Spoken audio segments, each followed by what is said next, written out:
Sometimes history doesn't roar in with tanks or tremble beneath the weight of explosions. Sometimes it arrives quietly, silently, like a breath held too long, a fragile string of hope stretched across a desert sky, and then, with no warning, it snaps. Just like that. What was promised to be peace becomes fire. What was declared as a triumph melts into smoke. They called it a breakthrough. They called it the beginning of the end of bloodshed. They said it was over. Trump said it. Netanyahu said it. The media followed. Headlines screamed peace in the Middle East. But was it ever real? Or was it a ghost of diplomacy, spoken too soon, trusted too fast? Because just hours after the world sighed in relief, the sirens started again. And this time, they didn't stop. What if I told you that the so-called ceasefire was nothing more than a photo op? That while cameras were rolling and tweets were flying, missiles were already on their way? That while one world leader congratulated himself, another prepared for vengeance? Let's rewind. Let's step into the eye of a storm that never truly ended. Let's ask the question no one dares ask. Was peace ever on the table? Or was it always a trap? Donald Trump, standing firm as always behind a digital podium, proudly declared that Israel and Iran had agreed to a full and final ceasefire. The statement went viral.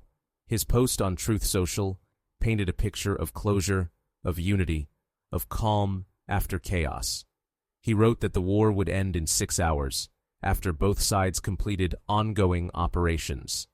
A curious phrase, ongoing operations. Isn't that just another way of saying, we're still shooting? He insisted Iran would begin the ceasefire. He praised Israel for achieving its goals. He claimed the region had been saved from years of destruction. But then again, he also said Mexico would pay for a wall. So when Trump says peace is here, should we believe him? Or brace for the sound of explosions?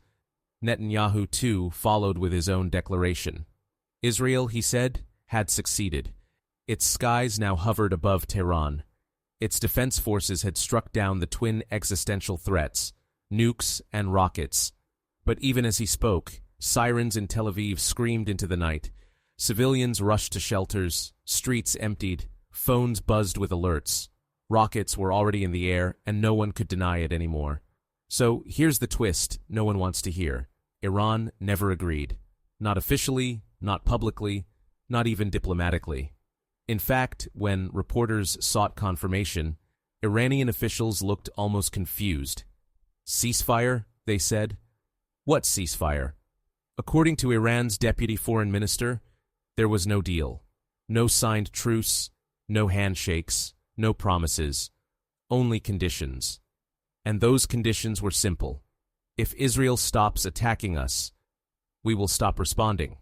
But Israel never stopped. And so neither did Iran. Moments after Trump's big announcement, dozens of Iranian rockets crossed the skies, and they weren't symbolic. One of them struck a residential building in Beersheba. 3 dead, others hospitalized. This was the peace everyone was celebrating. And the question now is not whether peace was broken. The question is, was it ever real? Subscribe right now if you want the truth no one else will say out loud. Because this story is not about press releases or sound bites.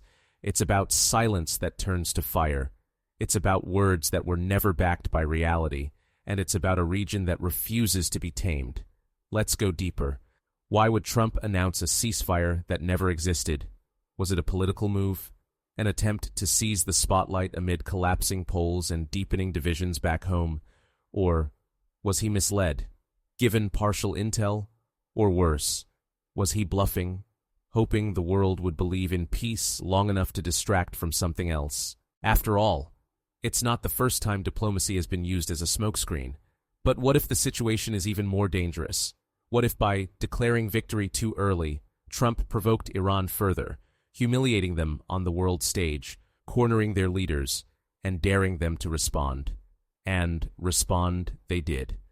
Iranian forces launched a new wave of missiles late on June 24th. Sirens wailed. Cities shut down. The Iron Dome lit the night sky in blinding bursts of light. Tel Aviv, once again, was under attack. And while Israel's air defenses intercepted many, not all were stopped. At least one struck its target. Casualties followed, lives lost, questions asked, and still no formal ceasefire from Tehran. Only a statement that said, "If Israeli aggression stops by 4 a.m., we will stop too." But who decides what counts as aggression? What about drone strikes, cyber attacks, surveillance flights? What if those never stopped? And what if Iran sees each one as a reason to launch another rocket? Trump, unfazed, claimed Iran's response was weak, that only 14 missiles were fired and 13 were shot down, that the one remaining missile was allowed to fall because it posed no threat. But is that true? Or is it political theater? If Iran truly wanted to strike hard, would they announce it first? Or would they wait and hit where it hurts the most? Could this entire exchange be just the calm before a larger, deadlier move?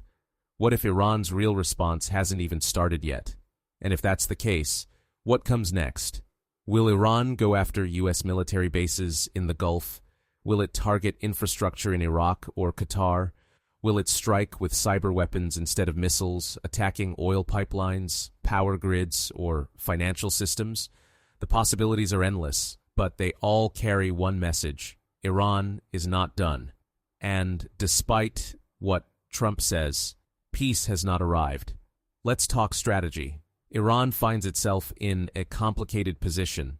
It cannot appear weak, not to its own people, not to its regional allies, not to its enemies. But at the same time, it cannot afford a full-scale war. A war with Israel, supported by the United States, could devastate Iran's economy, its infrastructure, and its leadership. So what does it do? It calculates. It chooses its targets carefully. It avoids crossing red lines that would trigger a U.S. invasion, but still reminds the world that it cannot be ignored. Precision strikes, symbolic targets, theatrics of resistance, all designed to send a message without sparking apocalypse. And there's more. Iran doesn't fight alone. It has proxies: Hezbollah in Lebanon, the Houthis in Yemen, Shiite militias in Syria and Iraq. Any of these groups can be activated. Any of them can strike, giving Iran deniability while keeping its enemies off balance. Imagine this. While Israel watches the skies over Tehran, a convoy in northern Israel is ambushed by Hezbollah, or a drone explodes near a U.S. consulate in Erbil, or oil tankers in the Gulf are mined by unknown actors, all while Iran claims, "We didn't do it." This is the shadow war. This is the game beneath the surface, and it's already begun. Want more analysis like this? Hit that like button and subscribe right now, because what's coming next may not just be missiles. It may be cyber warfare. It may be economic sabotage.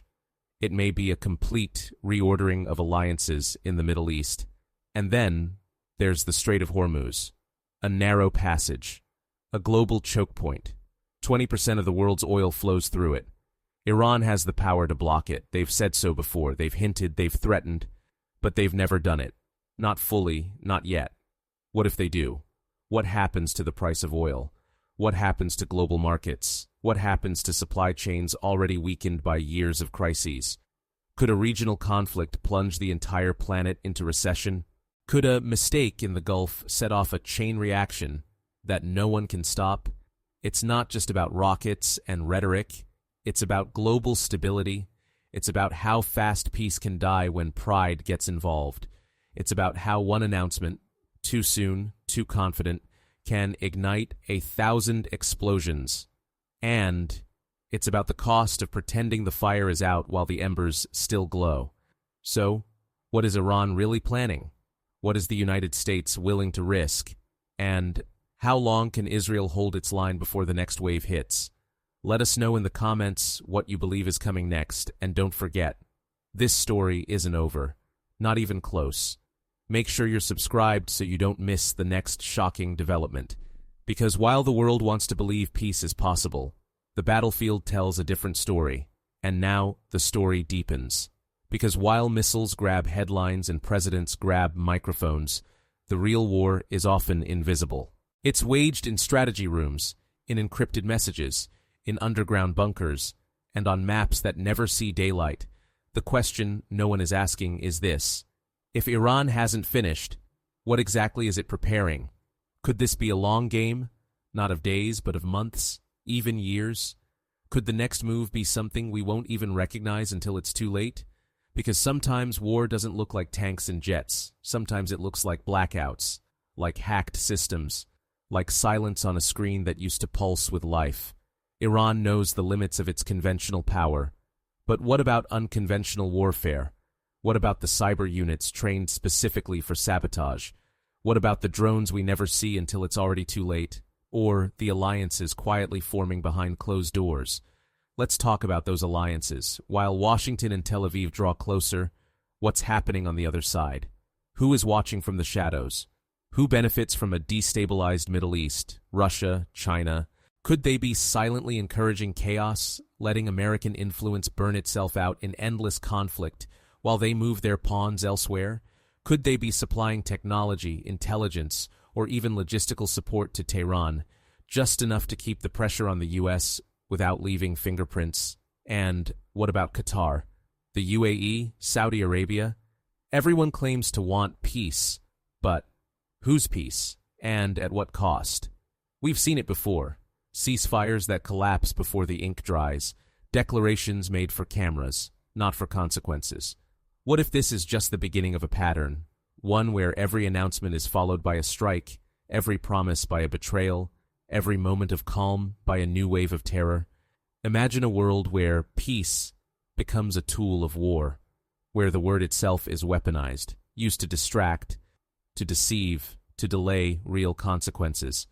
Because what happened after Trump's declaration wasn't just a setback, it may have been a signal, a message, a challenge thrown down by a nation that refuses to be dictated to, one that sees every diplomatic headline as a provocation in disguise. And while world leaders posture, while statements are made and tweets sent, the people in the crossfire are the ones paying the real price. Families in shelters, civilians caught between strikes, medics running into flames, children growing up with the sound of sirens instead of songs. Who speaks for them? Who defends them when the cameras are gone? Who protects the future when every day is just another chance for war to restart? Ask yourself, is this how peace is supposed to look? Is peace just another form of control now? A way for powerful nations to pat themselves on the back while the ground still shakes? What if the real reason this ceasefire failed is because it was never meant to succeed? What if both sides knew it was temporary? A pause, not an end. What if the entire world was played again? And yet the stakes have never been higher. Iran's next moves could define the decade. Will they strike U.S. interests directly? Will they test American resolve, knowing that Washington is already stretched thin across the globe? Will they activate every proxy at once, creating simultaneous crises across Lebanon, Iraq, Syria, and Yemen, daring the West to respond to all of them at once? And if they do, how will NATO react? Will European allies stay silent? Will they fracture? Or will they be forced to take sides in a war they didn't want but can no longer avoid? Let's not forget, the Israeli leadership has already stated it will retaliate with full force to any violation of the ceasefire.